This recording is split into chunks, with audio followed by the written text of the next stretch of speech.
Hi everyone, आप सबका स्वागत है मेरे यूट्यूब चैनल इंग्लिश कंटेंट पर। और आज का जो वीडियो है, हम हिंदी के सेंटेंस को इंग्लिश में कन्वर्ट करेंगे। ठीक है, इंग्लिश अच्छे से बोलना, इसका मतलब ये है कि आप जो भी सेंटेंस हिंदी में बोलते हैं या कुछ भी हिंदी में बोलते हैं, अगर आप उसे अच्छे से अंग्रेजी में बोल पा रहे हैं तो इसका मतलब ये है कि आपकी इंग्लिश बहुत परफेक्ट है। ठीक है, तो इंग्लिश परफेक्ट कैसे होगी? हम जो रोज की हिंदी बातें करते हैं या कुछ भी हिंदी में बोलते हैं, अगर उसे हिंदी इंग्लिश में हम प्रैक्टिस करने अच्छे से बोलने लग जाए तो इसका मतलब ये है कि हमारी इंग्लिश परफेक्ट है। तो आज के वीडियो में हम वही करेंगे, हिंदी के सेंटेंस को इंग्लिश में ट्रांसलेट करने की कोशिश करेंगे। ठीक है, तो वीडियो को मिस बिल्कुल मत कीजिएगा। चलिए शुरू करते हैं। तो सबसे पहले जो यहाँ पे सेंटेंस है, अनन्या को कल रात से ही बहुत तेज बुखार है। ठीक है, अनन्या को कल रात से ही बहुत तेज बुखार है, तो सिंपल है कि ये प्रेजेंट टेंस का है क्योंकि पास्ट का नहीं लग रहा, फ्यूचर का नहीं है। ठीक है, उसके बाद क्या करना है आपको, ये सारे सेंटेंस की जो हिंदी है उसे इंग्लिश में लिख लेनी है। मतलब हर एक सेंटेंस की हर एक वर्ड की इंग्लिश मीनिंग लिखनी है आपको। कैसे करेंगे हम? अनन्या, अनन्या, ठीक है, को कल रात, ठीक है, लास्ट नाइट, कल की बात हो रही है, लास्ट नाइट। ठीक है, से ही, सिंस, बहुत, वेरी, तेज, हाई, बुखार, फीवर, हैज, हैड। ठीक है, तो आपने क्या किया कि इन सारे हिंदी वर्ड्स की इंग्लिश मीनिंग निकाली, लेकिन यहाँ पर हमारा काम कंप्लीट नहीं हुआ है। हमें एक मीनिंगफुल सेंटेंस भी तो फ्रेम करना है। तो वो कैसे होगा? पहले आपको ये देखना है कि सेंटेंस में हम बात किसके बारे में कर रहे हैं या पूरे सेंटेंस में काम कौन कर रहा है। ठीक है, तो यहाँ पर आप देख सकते हैं कि इस सेंटेंस में बात अनन्या के बारे में हो रही है, तो जिसके बारे में होती है वो जो है सबसे पहले आ जाता है। जिसके बारे में बात होती है वो सब्जेक्ट होता है, और सब्जेक्ट हमेशा सेंटेंस में पहले आता है। ठीक है, तो चलिए कैसे होगा ये? अनन्या, ठीक है, अनन्या हैज जो है आपका हेल्पिंग वर्ब है। अगर यहाँ पे पास्ट टेंस होता कि अनन्या को बहुत तेज बुखार था, तब यहाँ पे हैड आता। ठीक है, लेकिन यहाँ पे प्रेजेंट टेंस है इसीलिए हैज का यूज हुआ। ठीक है, फिर अनन्या को क्या है? बहुत तेज बुखार है, तो वो फिर इसके बाद आ जाएगी very high fever since last night. ठीक है, उसी तरह से आप यहाँ पे देखिए, उसकी किताब उसे दे दो। ठीक है, तो कुछ क्या करना है आपको, सीधा सीधा आपको इंग्लिश मीनिंग निकालनी है इन सबकी। तो उसकी, उसकी की इंग्लिश हिज। ठीक है, लेकिन अगर उसकी अगर लड़की के लिए हम यूज करते हैं तो क्या यूज करते हैं यहाँ पे? हर। ठीक है, लड़की के लिए हर। जब बात उसकी लड़की के लिए आप कर रहे हो तो हर करोगे। अगर उसकी में लड़के की बात कर रहे हैं आप तो हिज होगा। ठीक है, हिज और हिम।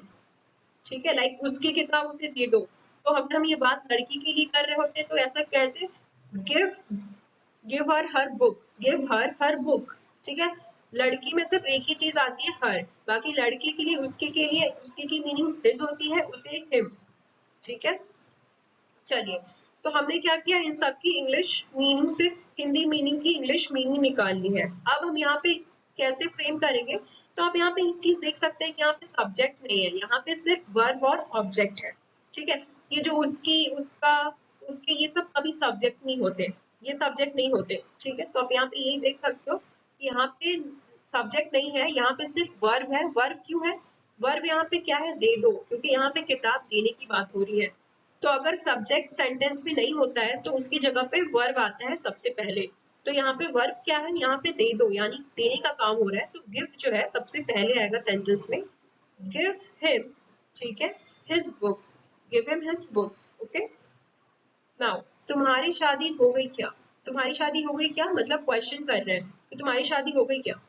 ठीक है, तो कैसे होगा? सबसे पहले हम क्या करते हैं, लिख लेंगे तुम्हारी, यू, शादी हो गई, शादी हो गई, मैरिड, हो गई क्या? आर। ठीक है, शादी, मैरिड, हो गई क्या? आर। तो आप यहाँ पे क्वेश्चन कर रहे हैं, तो जिस भी सेंटेंस में अगर आप क्वेश्चन करते हैं, अगर आप क्वेश्चन कर रहे हैं तो सबसे पहले आपका क्वेश्चन आएगा, उसके बाद सब्जेक्ट आएगा। तो यहाँ पे आप देख सकते हैं कि सेंटेंस में क्वेश्चन का काम हो रहा है, क्वेश्चन पूछा जा रहा है, तो सबसे पहले क्या आएगा? यहाँ पे आर आएगा, आर। जिस भी सेंटेंस में आपको क्वेश्चन नजर आता है तो वो क्वेश्चन जो है सबसे पहले आएगा। ठीक है, तो सबसे पहले यहाँ पे क्या आएगा? आर। उसके बाद यहाँ पे आएगा सब्जेक्ट। किसके बारे में बात हो रही है? तुम्हारी, तुम्हारी शादी, हम पूछ रहे हैं कि आपकी शादी हो गई क्या, उसके बारे में बात करें, आपके बारे में बात करें तो यू। तो यू जो है सब्जेक्ट है, बाकी फिर ऑब्जेक्ट मैरिड। ओके, चलिए, फिर यहाँ देखिए, पल्लवी सेब काट रही है, पल्लवी सेब काट रही है। तो क्या करेंगे? सबसे पहले हम तोड़ फोड़ कर इनकी इंग्लिश मीनिंग निकालते हैं। तो क्या होगा? पल्लवी सेब काट रही है, एन एप्पल, क्यों? क्योंकि यहाँ पे पल्लवी एक ही सेब काट रही है, ठीक है। अगर बहुत सारी सेब काटती तो क्या लिखती, सिर्फ एप्पल्स, लेकिन यहाँ पे पल्लवी सिर्फ सेब काट रही है, इसीलिए एन का यूज हुआ। आपको पता है ना कि जब सेंटेंस में या फिर कोई भी ऐसे पर्टिकुलर वर्ड में पहले अगर ए ई आई ओ यू वॉवेल्स आते हैं तो उसके पीछे हम एन का यूज करते हैं। अगर कॉन्सोनेंट होता तो सिर्फ ए का यूज होता। तो यहाँ पे क्या है, ए जो है वॉवेल है, तो इसीलिए एन का यूज हुआ, ठीक है। पल्लवी सिर्फ एक सिंगल सेब काट रही है, तो पल्लवी, ठीक है, सेब। एंड काट रही, कटिंग, काट रही है, कटिंग है, इज, ठीक है। अब क्या होगा, इन सब की हमने क्या किया, इंग्लिश मीनिंग निकाली। अब हम हिंदी में, अब हम इसे एक मीनिंगफुल सेंटेंस बनाएंगे। तो आप देखिए कि यहाँ पे काम कौन कर रहा है पूरे सेंटेंस में। यहाँ पे पल्लवी जो है पूरे सेंटेंस में काम कर रही है। पल्लवी क्या कर रही है, पल्लवी सेब काटने का काम कर रही है। तो कैसे फ्रेम करेंगे, सबसे पहले पल्लवी आ जाएगी, Pallavi is cutting an apple, ठीक है। यहाँ पे थोड़ी मिस्टेक हो गई है पर आप माइंड मत कीजिएगा। क्या होगा, Pallavi is cutting an apple, Pallavi, ठीक है। फिर यहाँ पे हेल्पिंग वर्ब, ठीक है, फिर वर्ब काटने का काम हो रहा है, और उसके बाद यहाँ पर एन एप्पल, ओके। तुम्हारे चक्कर में आज पूरे दिन भूखी रही, तुम्हारे चक्कर में वो आज पूरे दिन भूखी रही, ठीक है, ठीक है। तो अब क्या करेंगे, हम यहाँ पे सेंटेंस है तो उसे इंग्लिश इंग्लिश में लिख लेते हैं। तुम्हारे चक्कर में यानी तुम्हारे कारण बोल सकते हैं। तो कारण की इंग्लिश क्या होती है, बिकॉज, तो बिकॉज ऑफ यू, ठीक है। वह, शी, लड़की की बात कर रहे हैं इसीलिए शी है। अगर लड़के के लिए वह यूज होता तो क्या आता है, ही, ठीक है। आज, टुडे, पूरे दिन, होल डे, ठीक है। भूखी रही, रिमेन्ड हंगरी, भूखी रही मतलब वो भूखी रही, पूरे दिन वो भूखी रही, तो रिमेन्ड हंगरी, ठीक है। अब आपने क्या किया, इन सारे हिंदी शब्दों की इंग्लिश मीनिंग निकाली। अब हम क्या करेंगे, एक मीनिंगफुल सेंटेंस बनाएंगे। तो क्या होगा, कैसे बनाएंगे, यहाँ पे बात किसके बारे में हो रही है, हम बात यहाँ शी के बारे में कर रहे हैं, वह के बारे में बात कर रहे हैं। कह रहे हैं कि तुम्हारे चक्कर में वह, उसकी के बारे में बात हो रही है कि वो पूरे दिन भूखी रही। तो ये जो है सबसे पहले आएगी सेंटेंस में। तो सबसे पहले क्या आएगी, शी रिमेन्ड, ठीक है, शी रिमेन्ड, क्या थी वो, पूरे दिन भूखी रही। तो फिर वो सेंटेंस आएगी, hungry the whole day today because of you, okay. उसकी तरह यहाँ पर देखिए, आप सबके बारे में कितना सोचते हैं, सबके बारे में कितना सोचते हैं। तो सबसे पहले क्या करना है, आपको क्या करना है, इन सबकी इंग्लिश मीनिंग निकालनी है। कैसे होगा, आप, यू, सबके बारे में, अबाउट एवरीवन, ठीक है। कितना, हाउ मच, ठीक है, कितना, हाउ मच, सोचते हैं, थिंक, ठीक है। तो सबसे पहले अब ये तो हो गया, आपने क्या किया, इन सारी हिंदी शब्दों की इंग्लिश मीनिंग निकाल ली आपने। अब यहाँ पर हम एक मीनिंगफुल सेंटेंस बनाएंगे। तो यहाँ पर आप देख सकते हैं कि एक तरह से ये क्वेश्चन है, मतलब जैसे क्वेश्चन अगर सेंटेंस में ऐसे आता है ना, कितना, क्या, व्हेन, कब, कौन, तो ये चीजें जो है ना सबसे पहले आती है, ठीक है। तो आप ये जो कितना है ना, ये सबसे पहले आएगा, कितना जो है सबसे पहले आएगा। तो सेंटेंस में सबसे पहले क्या आएगा, हाउ मच, उसके बाद आएगा सब्जेक्ट जिसके बारे में बात हो रही है। तो यहाँ पे आपके बारे में बात हो रही है, तो यू जो है यहाँ पे सब्जेक्ट है, तो इसीलिए हाउ मच, उसके बाद आया आपका सब्जेक्ट, ठीक है। Think about everyone. चलिए, शिमला की वादियों में डूब जाने को मन करता है, ठीक है। तो यहाँ पर आप ये देख सकते हैं कि ये सेंटेंस जो है एक प्रेजेंट टेंस है, एक सिंपल प्रेजेंट टेंस है। क्या करना है, कुछ नहीं करना है, सेंटेंस को तोड़ फोड़ कर हम अंग्रेजी मीनिंग निकालेंगे।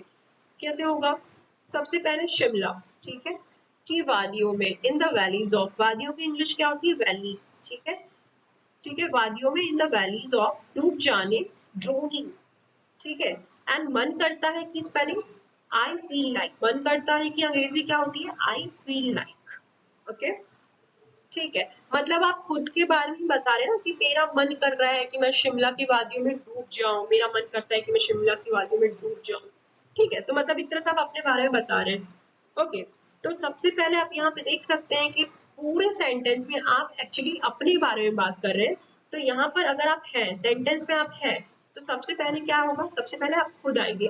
तो कैसी होगी सेंटेंस उसकी, आई फील लाइक ड्रोनिंग, मैं क्या महसूस कर रहा हूँ, मुझे मतलब शिमला की वादी में डूब जाने को मन करता है। तो पहले तो आई फील लाइक, फिर डूबने का मन कर रहा है, तो वो चीजें पहले आ गई, in the valleys of Shimla, ठीक है, फिर in the valleys of Shimla, okay.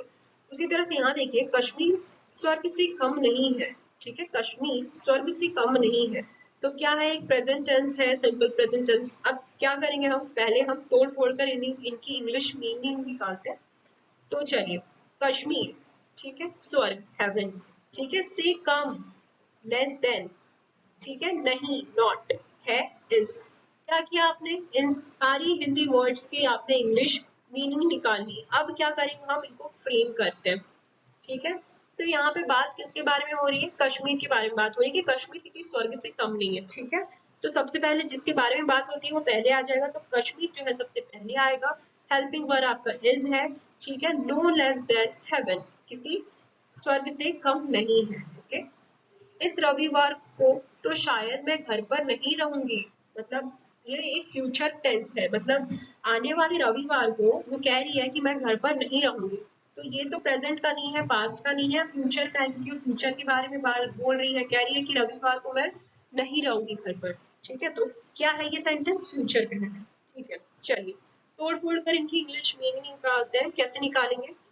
This this Sunday, इस रविवार, इस रविवार, इसकी स्पेलिंग दिस, ठीक है। इसकी मीनिंग क्या होती है इंग्लिश में, दिस, रविवार संडे, ठीक है। को तो शायद, प्रोबेबली, शायद को आप मे बी भी बोल सकते हैं, प्रोबेबली भी बोल सकते हैं इंग्लिश में, ठीक है। बहुत सारे एक ही शब्द के बहुत सारे इंग्लिश मीनिंग होते हैं, ठीक है। तो शायद की, प्रोबेबली, मैं, आई, ठीक है, घर पर, एट होम, नहीं रहूंगी, विल नॉट बी, नहीं रहूंगी, विल नॉट बी, फ्यूचर की बात हो रही है इसीलिए क्या आया, विल आया, विल नॉट बी।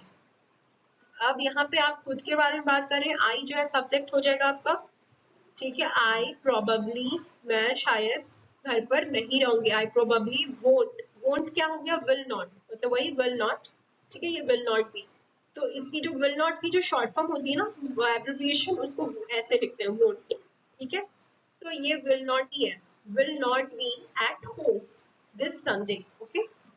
तो ये कुछ आपके हिंदी सेंटेंस थे जिन्हें आज हमने इंग्लिश में ट्रांसलेट किया है।